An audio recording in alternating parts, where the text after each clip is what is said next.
నమస్తే, welcome to Suman TV. నేను విష్ణు. ప్రస్తుతంతో పాటు చార్టెడ్ అకౌంటెంట్ పవన్ గుర్తి ఉన్నారు. వారితో మాట్లాడదాం. సార్ నమస్తే. సార్ పవన్ గారు. నమస్కారం విష్ణు గారు. సార్ పవన్ గారు, 2023-24 ఆర్థిక సంవత్సరానికి గాను ఐటీఆర్ ఫైలింగ్ అండ్ ప్రాసెసింగ్కి సంబంధించి ఇప్పటి వరకు ఎటువంటి నియమ నిబంధనలు ఉన్నాయి, వాటిని మనం ఎంతవరకు అర్థం చేసుకోవాల్సిన ఆవశ్యకత ఉందంటారు? ఈ ప్రాసెసింగ్, ఐటీఆర్ ప్రాసెసింగ్ గురించి చెప్పాలంటే ఇది ఈ రోజు నిన్న మొదలైనటువంటి ఎక్సర్సైజ్ కాదండి. ఇది ఒక పద్ధతిగా, ప్రణాళికతో మన ఇన్కమ్ ట్యాక్స్ డిపార్ట్మెంట్ చేయడం జరిగింది ఇప్పుడు దాకా. ఫస్ట్ పాన్, ఆధార్ లింకింగ్ దగ్గర నుంచి మొదలు పెట్టుకుని చూస్తే ఈరోజు యాన్యువల్ ఇన్ఫర్మేషన్ స్టేట్మెంట్, అందులో మనం చేసినటువంటి ఫినాన్షియల్ ట్రాన్సాక్షన్స్ అంటే లావాదేవీలు అందులో రిఫ్లెక్ట్ అవ్వడం వరకు కూడా ఇదంతా కూడా ఒక బిహైండ్ ది సీన్ ట్రాకింగ్ అనేది జరిగింది, which is very much required from the government side. ఎందుకంటే ఒక్కొక్కళ్ళు ఎలాంటి ట్రాన్సాక్షన్స్లు చేస్తున్నారు, ఎలాంటి ట్రాన్సాక్షన్స్ చేశారు గత సంవత్సరంలో అనేది చూసి దాని మీద ట్యాక్స్ కలెక్ట్ చేయడం అనేటువంటిది ఇన్కమ్ ట్యాక్స్ డిపార్ట్మెంట్, గవర్నమెంట్కి ఉన్నటువంటి బాధ్యత కాబట్టి వాళ్ళు అలా చేయడం జరిగింది. యాన్యువల్ ఇన్ఫర్మేషన్ స్టేట్మెంట్లోకి వచ్చేసరికి మనం తీసుకున్నటువంటి మినిమం శాలరీ పర్సన్తో స్టార్ట్ చేస్తే శాలరీ, ఎక్కడెక్కడ హౌస్ కొన్నారు, అమ్మారు, లేకపోతే షేర్స్, మ్యూచువల్ ఫండ్స్ కొన్నవి, అమ్మినవి, plus interest on savings bank, interest on deposit వరకు, ఇలా ప్రతిదీ కూడా మీకు అందులో కనిపిస్తూ వస్తుంది.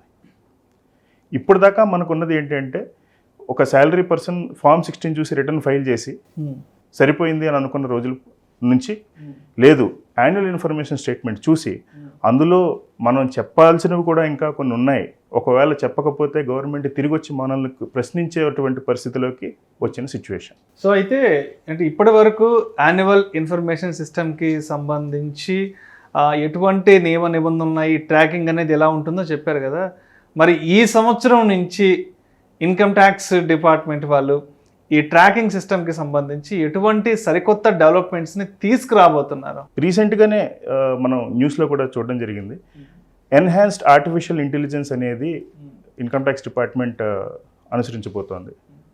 దీనివల్ల ఏమవుతుందంటే మీ పాన్ నుంచి, ఆధార్ నుంచి లింక్డ్ అయినటువంటి బ్యాంక్ అకౌంట్స్, కరెంట్ అకౌంట్స్ అన్నీ కూడా ట్రాకింగ్లోకి వచ్చి అక్కడి నుంచి పోస్ట్ ఆఫీస్, అక్కడి నుంచి ఫిక్స్డ్ డిపాజిట్స్, ఆ తర్వాత డెబిట్ కార్డ్స్, క్రెడిట్ కార్డ్స్, ఇంకా మీరు ఈవెన్ జాయింట్ హోల్డర్గా ఉన్నటువంటి బ్యాంక్ అకౌంట్స్ కూడా అది ట్రాకింగ్లోకి వచ్చే పరిస్థితి కనిపిస్తుంది.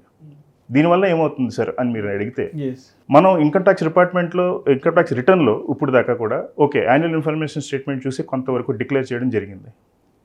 ఫర్ ఎగ్జాంపుల్ నేనే నా పరిస్థితుల్లో ఇది జాయింట్ హోల్డరే, సో ఇందులో ఉన్న ట్రాన్సాక్షన్స్ నాకు ఎంతవరకు ఉపయోగపడతాయి, లేకపోతే ఈ బ్యాంక్ అకౌంట్ నేను ప్రస్తుతం బిజినెస్ కంటూ వాడట్లేదు, ఇందులో ఏదో ట్రాన్సాక్షన్స్ ఏవైనా అది రిపోర్ట్ చేయాల్సిన అవసరం ఉందా లేదా అనేది కనుక ఆ పద్ధతిలో నేను ఆలోచిస్తే అవి కూడా మనకి ఈరోజు వెలుగులోకి వచ్చే పరిస్థితి ఉంది.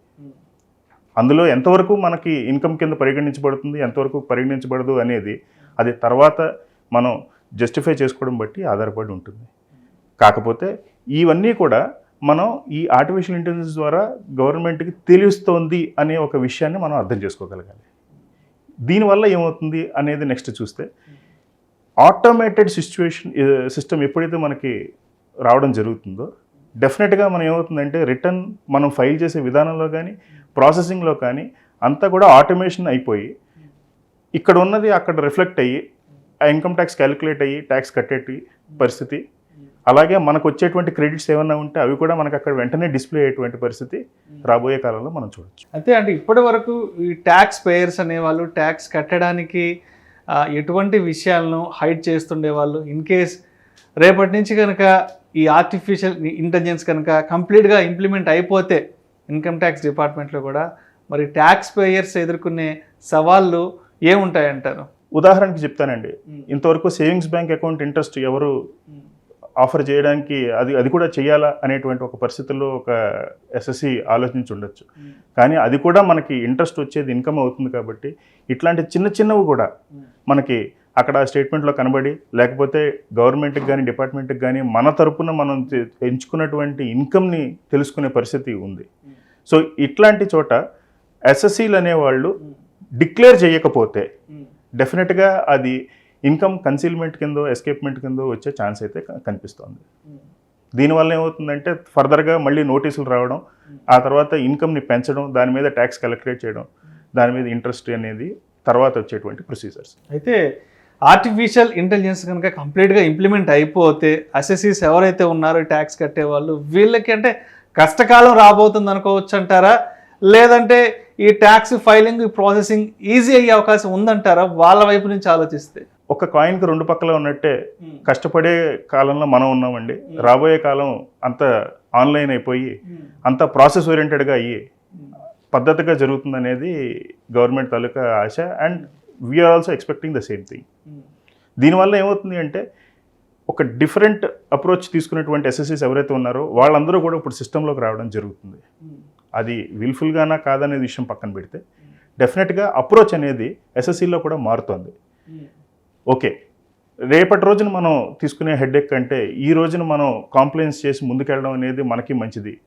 ఈజ్ ఆఫ్ డూయింగ్ బిజినెస్ లేదా మనం బిజినెస్ మనం సాఫీగా చేసుకుందాం అనే టైప్లో ఆలోచించి ఎస్ఎస్సీస్ కూడా ఆ అప్రోచ్ తీసుకోవడం జరుగుతుంది. ఇది ఈ రోజున మేము చూస్తున్నటువంటి ఒక మార్పు. సార్ పవన్ గారు, మరి ఇప్పుడు ఆధారు ఈ పాన్ లింకింగ్ ద్వారా అంటే ఇప్పటి వరకు ఎటువంటి ట్రాన్సాక్షన్స్ ఐడెంటిఫై చేసుకోవచ్చు అనేది మాట్లాడుకున్నాం కదా. అయితే భవిష్యత్తులో మరి ఈ భూములకు సంబంధించి ప్రాపర్టీస్కి సంబంధించిన క్రయ విక్రయాలను కూడా ఎంతవరకు ట్రేస్ అవుట్ చేసుకోవచ్చు అంటారు? ఇది ఆల్రెడీ యాన్యువల్ ఇన్ఫర్మేషన్ స్టేట్మెంట్లో మనకి purchase of immovable property, sale of immovable property అనే ట్రాన్సాక్షన్స్ కనబడుతున్నాయండి. ఇప్పుడు ఈ ఆర్టిఫిషియల్ ఇంటెలిజెన్స్ వల్ల ఏమవుతుందంటే ఈవెన్ రిజిస్ట్రీతో కూడా మన PAN or Aadhaar link transactions track చేయబడుతుంది. కాబట్టి ఇక మీదట అన్నీ కూడా మనకి ఆన్లైన్లో కనబడే ఛాన్స్ కనిపిస్తుంది. సో దీనివల్ల ఏమవుతుంది అంటే ఎక్కడైనా మీరు అన్నట్టుగా స్థలాలు కానీ ఇళ్ళు కానీ క్రయ విక్రయాలు జరిగినప్పుడు ఆ ట్రాన్సాక్షన్స్ అన్నీ కూడా మనకి అమ్మినప్పుడు క్యాపిటల్ గెయిన్స్ అనేటువంటిది వస్తుంది. అవునవును. సో అది మనకి మిస్ అవ్వకుండా ట్రాకింగ్లో పెట్టుకోవడానికి అది బాగా యూజ్ అవుతుంది sir. Thank you so much Pavan గారు. 2023-24 ఆర్థిక సంవత్సరానికి గాను ఐటీఆర్ ఫైలింగ్ అండ్ ప్రాసెసింగ్ ఇప్పటివరకు ఎటువంటి నియమ నిబంధనలు ఉన్నాయి, అదేవిధంగా ఆర్టిఫిషియల్ ఇంటెలిజెన్స్ అనేది కంప్లీట్గా ఆక్యుపై చేస్తే ఈ సిస్టంలో కూడా అండ్ ఎటువంటి డెవలప్మెంట్స్ని భవిష్యత్తులో చూడబోతున్న అంశం గురించి మీ విశ్లేషణ ద్వారా ప్రేక్షకులకు చాలా డీటెయిల్గా తెలియజేశారు. Thank you so much sir.